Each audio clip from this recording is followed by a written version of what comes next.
اعوذ باللہ من الشیطان الرجیم بسم اللہ الرحمن الرحیم ومن يفعل ذلك عدوانا وظلما فسوف نصليه نارا وكان ذلك على الله يسيرا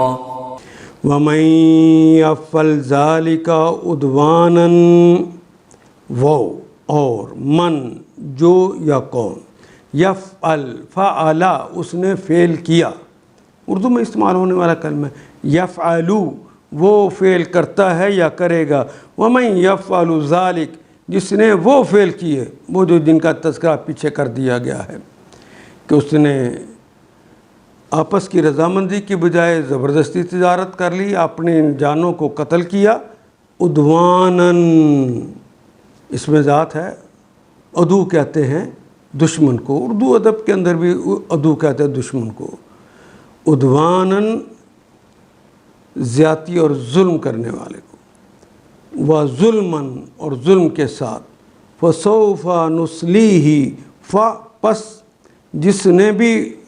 ایسا عداوت کا رستہ اختیار کیا اور ظلم کا رستہ اختیار کیا، زیادتی کا رستہ اختیار کیا،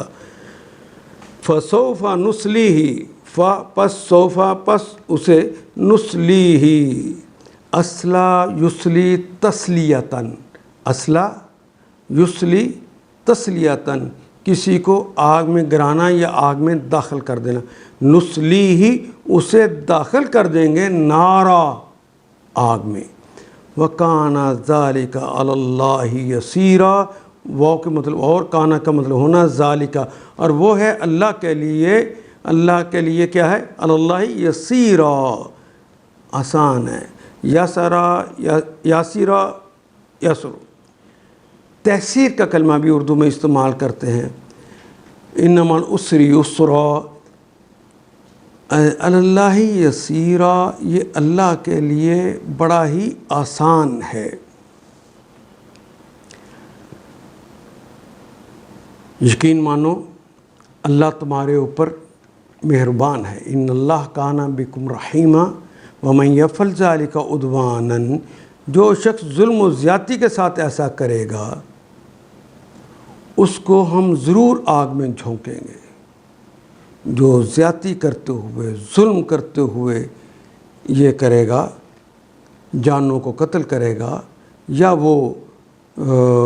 اللہ کی دی ہوئی ہدایات کو توڑے گا تو ہم ضرور آگ میں جھونکیں گے اسے، وَكَانَ ذَلِكَ عَلَى اللَّهِ يَسِيرًا، اور یہ اللہ کے لیے کوئی مشکل کام نہیں ہے، یہ بڑا آسان ہے اللہ کے لیے۔ ان آیات کو ایک دفعہ پھر تلاوت خود کیجیے، عربی و مبین پڑھتے ہوئے دیکھیے کیا بات پوری اندر اتر رہی ہے، کیا یہ اردو کے سانچے میں ڈھلتی گئی ہیں عبارتیں۔ اگر بات سمجھ آنی شروع ہو گئی تو الحمدللہ یہی ہمارا ہدف ہے اور یہ ہدف پورا ہو گیا۔ اللہ میرا اور آپ کا حامی و ناصر۔ الف لام